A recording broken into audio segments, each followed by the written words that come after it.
Hello everyone, Nick from Nick's Fix here. Hey, right here we got a 2017 Chevy Silverado.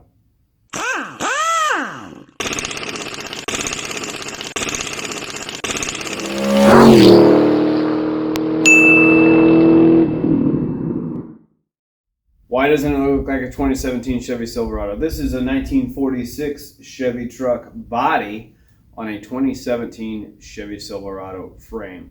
The whole drivetrain, the front axle, the rear axle, the whole everything underneath here is 2017 Chevy Silverado. Let's check it out. So 2017 Chevy Silverado, it's got the LS derived engine in it. They call it the LT now. It's a Gen 5 LS engine.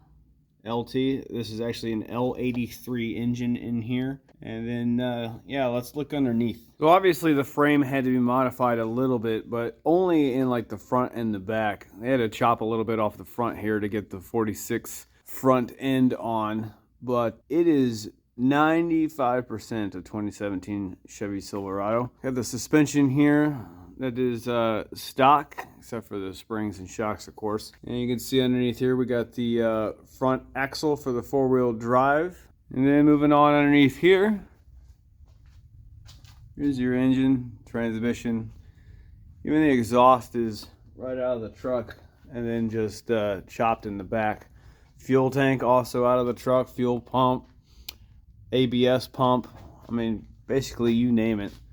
This thing is been kind of sort of chopped and swapped onto this body. So the vision of this vehicle is to have modern day creature features and comforts. For instance, ABS. You have an ABS pump right here. You have electric power steering. The rack up here.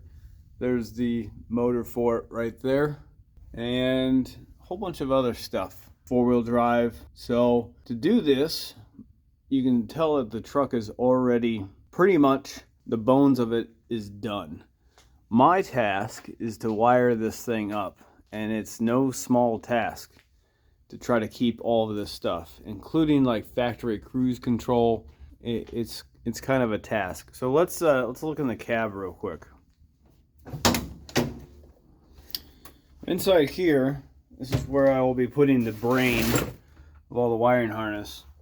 This still needs cleaned up. This is some painless wiring harness. The fuse box laying down here and some of the wire pre-ran. A lot of this is going to get rerouted, and up in here is where I'm going to put the bulk of the engine harness and relays and stuff like that. Body control module.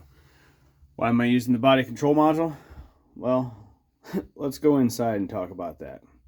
Okay, here she is, the wiring harness. If you think that this looks crazy, check out this. This is a picture of when I first started. A lot of wires were leaned out of this harness. Here's a tub full of wires that I pulled out of the harness. Absolutely nuts. Most of those wires in the tub are door lock, indicator control, 5-volt references for that, for the motors, power windows, airbags. All of the SRS system, airbag system, has been pulled out of this harness.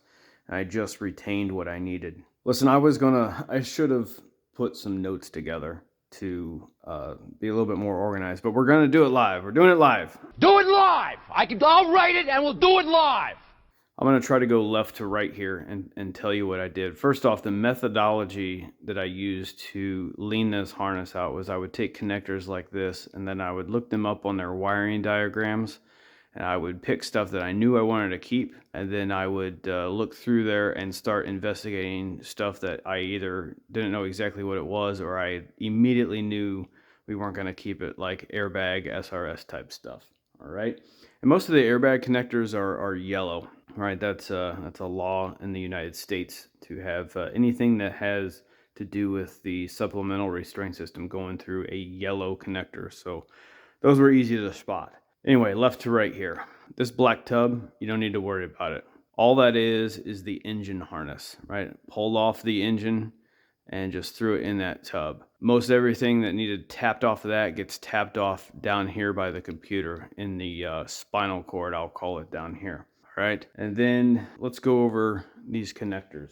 That connector right there is X105. That is the engine computer to the forward lamp harness. Really the only reason I'm keeping that is it's got some ambient temperature wires in there if we want to add that later for a ambient temperature, outside air temperature sensor. Then X111, that's this little guy right here. That is the front axle jumper harness. Stuff in there is like the front axle lock for the 4x4. X125, that one right there, that's an important one. That's ECM, the engine computer to the chassis. Out of the 4 oxygen sensors, one of them runs through that to the engine computer. It's got the fuel level, it's got evap. Yep, we're going to keep the evap system, the factory evap system from the 2017 Chevy Silverado is going to stay with this. It's also got some data, some landlines in there as well. Over here, this is X138. That is the body control module to the chassis harness. Mainly what's in there is trailer stuff. It does still have the factory trailer wiring harness on the back of the truck. So if we want to add like a brake controller, trailer brake controller, and the trailer lights and stuff like that are within that. X115, this is an important one right here. This is the engine control computer, ECM, engine control module, to the body control module sitting up over there, which we'll talk about here in a minute. Important stuff in there. It's got the wire for the check engine indication control. It's got the brake pedal apply wires in there. And very, very important, of course, is the accelerator pedal wires run through here and then up over here, which I'll go over in a minute. And then over here, this is X201. That is a steering column to the body control module. Stuff in there is just like the shift interlock, right? When you press your brake, that's how you get it out of park. And steering angle sensor, and there's, you know, data and landlines over that. Speaking of data, that's the gateway control module that I retained. And then right here is the OBD2 connector. That's what we'll be connecting up here in a little bit with HP tuners to talk to all of this stuff, namely this guy right here. All right, let me zoom in a little bit more here. So why did I go through the trouble of doing all this? Well, a 2017 Chevy Silverado has a much larger engine bay than this 1946 Chevy body. It's basically down to space. Just not enough space to put the wiring harness stock right from the truck into all of this stuff. Also, like so much of the wiring harness was integrated like from the main engine fuse box to like fuse boxes inside the cab that were going to power stuff that we just didn't need. Cameras, gosh, I don't know what else, just a whole ton of stuff. Door locks, you name it. So I decided that we needed our own brain box, our own power center to condense it down. The engine fuse box out of the 2017 Chevy Silverado is just huge. Here's a picture of it. There's nowhere to put this. Also, as wiring harnesses are designed, they're all cut to like exact lengths, right? You know, so they fit nice and neat in a factory vehicle. It just wasn't going to work in this situation, so decided to make my own thing. And this is what the brain box is here. This is like basically replaces the engine fuse box, and I'll go over this one by one as we zoom in. Right in front of that is the body control module, and up there is a bank of relays, which I'll go over as well.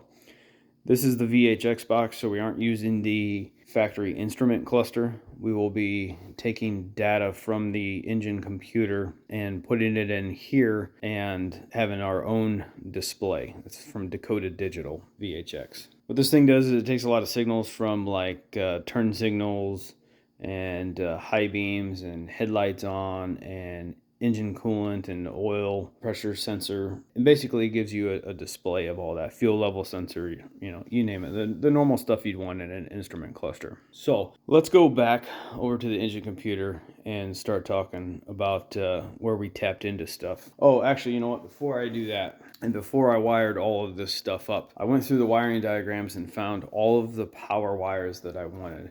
I essentially took this cardboard here and laid all of the wires out and taped them up to where they went, or where they came from and where they were going. This line over here just represents power, like hot at all times, essentially unfused straight off of the battery. You got some ECM and some transmission control right there, J152. That's the pin over there. I'll show you on the computer. And then there's other ECM pins, some body control stuff as we get down further here. But anyway, just using this kind of sort of as a guide to tape all the wires and get them all about the same length.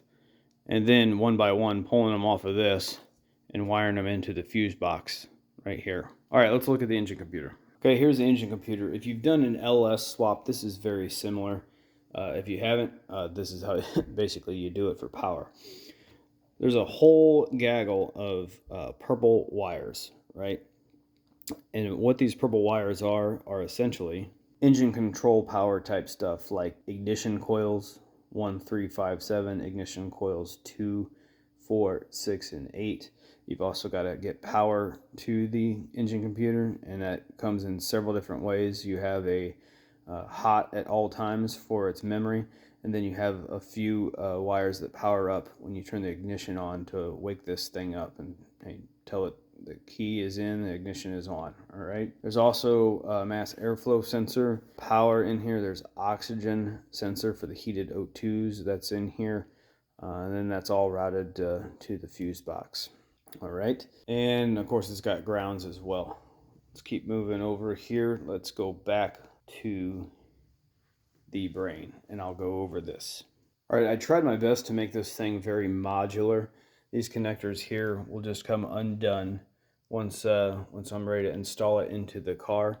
And most of it, and you can unplug all the body control modules, body control module plugs, and then all these plugs you'll be able to fit through a hole into the firewall of the vehicle.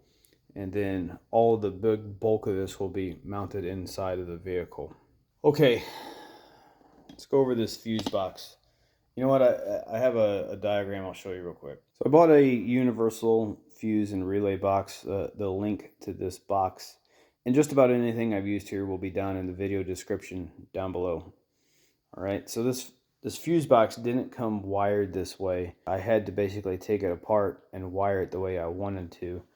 And you can see here how I've kind of drawn into these fuses how I wanted the relays to go. You got the main power coming in here for all the relays. And some of these relays, the main power wire and the trigger wire are all in one. That's because the main ignition relay, which I believe is relay 1, is going to power up several of these relays when it gets powered. And these fuses here are all engine stuff. You can see it written down here. You got ignition coils 1, 3, 5, 7 and the engine computer power. There's ignition coils 2, 4, 6, 8 and engine power.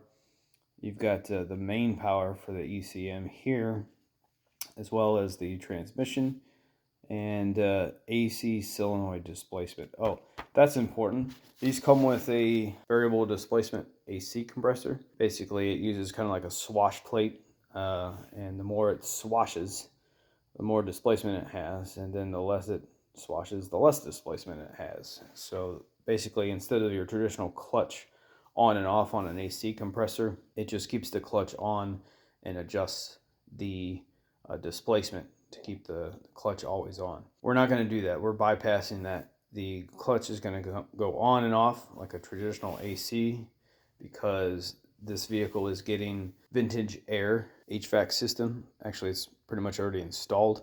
Just needs some wired up along with this stuff. So it does not control variable displacement. It needs to just be on and off with its low pressure switch. All right. So anyway, this is kind of how I sat down and took this cardboard piece you saw here. All I did was take these wires and then condense it down into this fuse box. I've labeled the fuse box up here. You got main ignition relay, you got the wake up relay for the engine control computer. This is a big important one here, relay number or letter Charlie, engine control. This is going to turn on all of your ignition coils, your MAF, your ECM power. And then over here is the starter relay. So when you crank your starter, this will click. Power will go through a yellow wire right over here.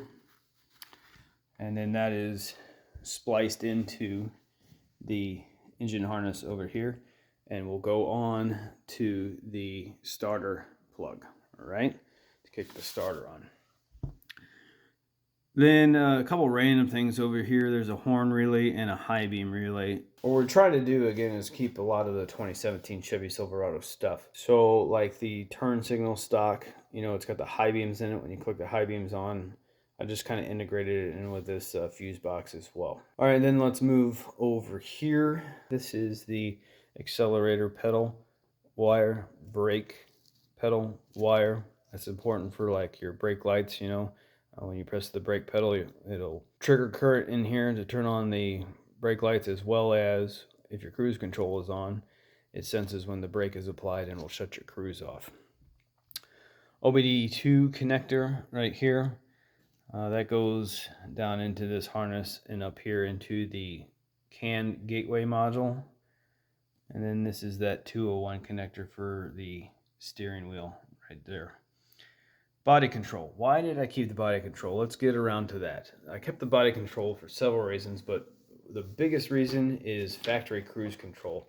Unlike the E38, E40, and whatever LS ECM you're running, the cruise buttons went right into that. The on, the off, the set, the coast, the resume, the accel. Those buttons went right into the engine computer. It does not work that way here on the Gen 5s. There is a body control module that your switch goes into. All right, and that switch works on resistance. It's essentially 2 wires. Here, let me show you a picture of it. The bottom wire here, this gray or green one, that's for adaptive cruise, right? Keeping your distance from another vehicle and warning you for crash avoidance. The 2 wires here, the brown and this white red one, that's what matters. You get the 12 volts going in here, and then there's a series of resistors when you push different buttons that, you know, reduces voltage and tells the BCM what you're commanding it to do. So kind of complicated. I kept that for that reason. A few other things like the high beam and turn signal controls, wanted to keep that in there as well because we're keeping the 2017 turn signal stock. All right. On top of that is a bunch of relays. And these relays are for backup lights, left trailer brake and turn, right trailer brake and turn, and then an ECM controlled cooling fan and an AC controlled cooling fan. And basically what that means is when the engine temperature gets hot enough, this relay will click on and turn on the fan. And if you press your AC button on the vintage air, this one will kick on and turn on your fan. Why I'm talking about fans, Gen 5 uses pulse width modulation. That means is just like a newer ceiling fan, it's kind of like dots, dot, dot, dot, dot, dot, dot, dot. And the faster the pace the dots are, the faster the fan is going to turn. Well, you would fry a relay in about 30 seconds if you tried to use pulse width modulation through the relay. So that's what this guy is here. Current performance wiring. It has a pulse width modulation converter. So it doesn't matter how fast or how slow the pulse width is coming into this. If it senses pulse width, it is going to kick on the fan, just like a traditional on or off fan.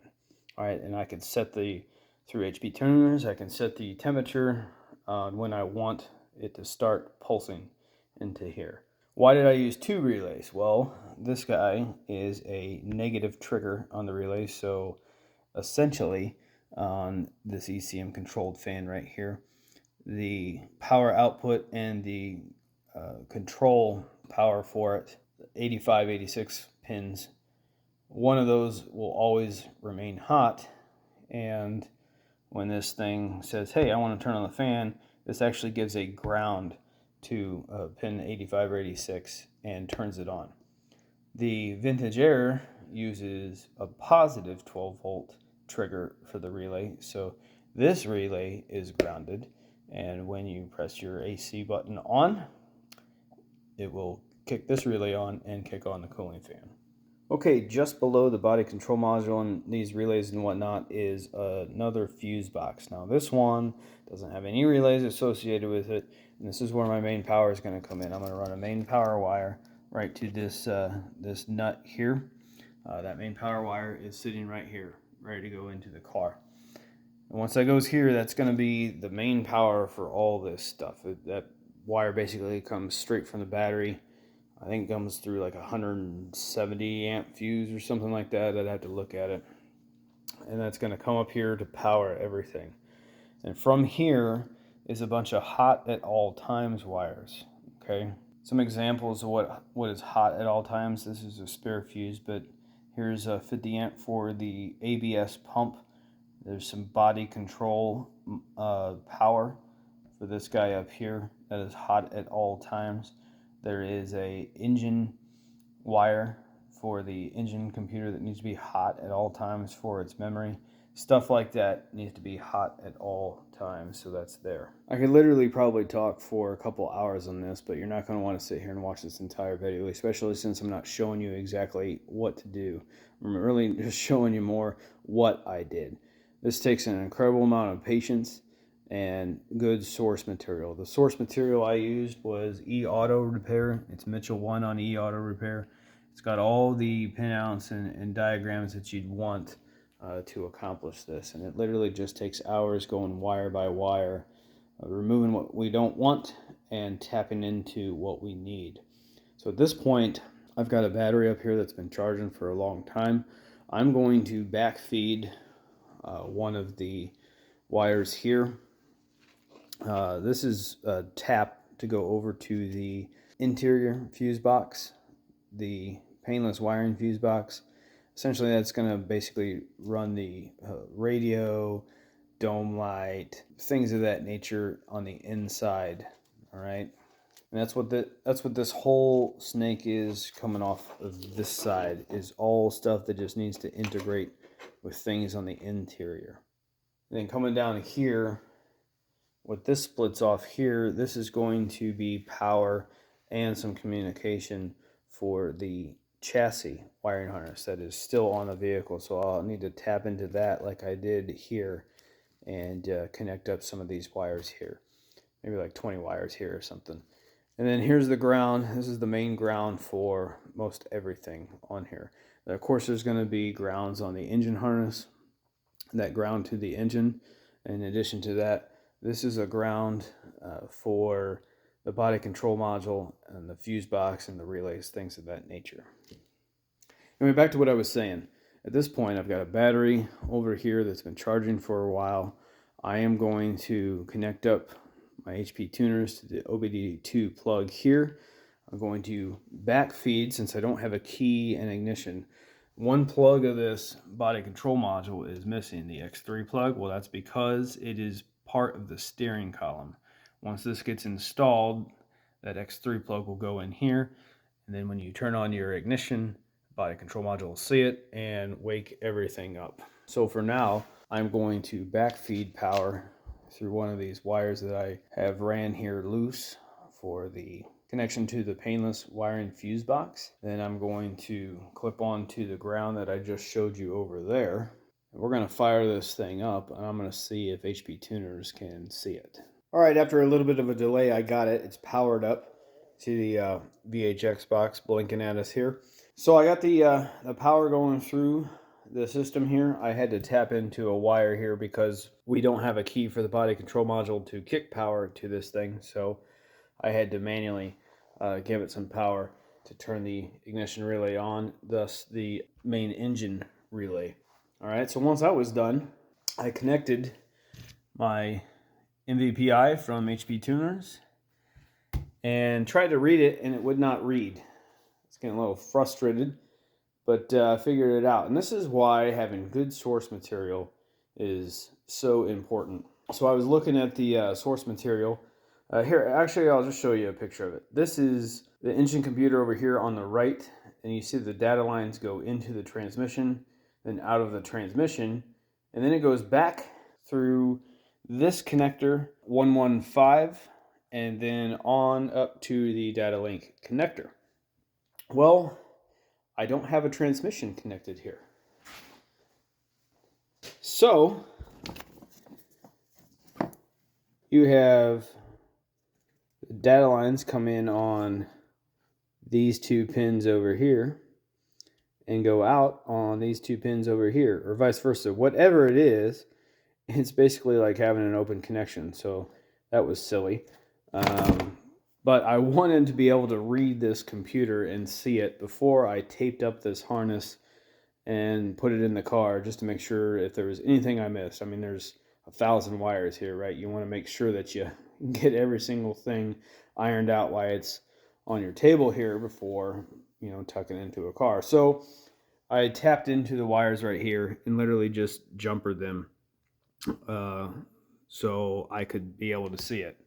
And I was able to see it. Here's HP Tuners up. I've read it. I've just got an engine tab open here and you can see a bunch of parameters. And yeah, I have the stock tune file saved now. So what's next? Next is I'm going to clean all this up, unjumper this over here, tape this whole harness up, make it look all nice and neat. And I'll get back with you as soon as I do that. Oh, one last thing before I tape up this harness. I'm not doing any programming here, right? This is a pretty janky setup. Right, I've got a jumper cable onto the ground for the ECM and jumper cables up here on the battery and all this stuff. All I'm doing is reading information here. I want to be able to read. If I can read, I'll be able to write, but I want a better setup, more robust than just a bunch of alligator clips on wires when I'm trying to write tune files onto the ECM.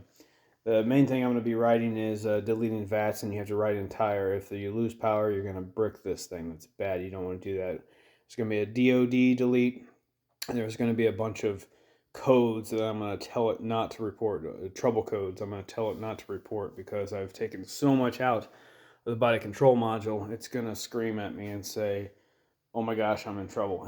And I'm going to tell it it's okay. Anyway, I'm going to tape all this up. And I'll take one last shot of that before we go put it in the car.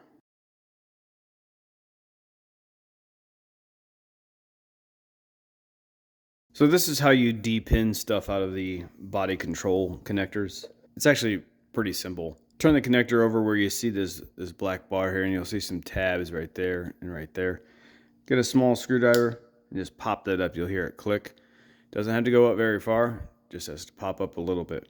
So one of the last ones I have to do here. So once that piece is up, look on the front here, and you're gonna see a bunch of different like holes here. What you want is not the hole with the actual connector through it. You want the hole right above it. I'm gonna go into this guy right here, push this through.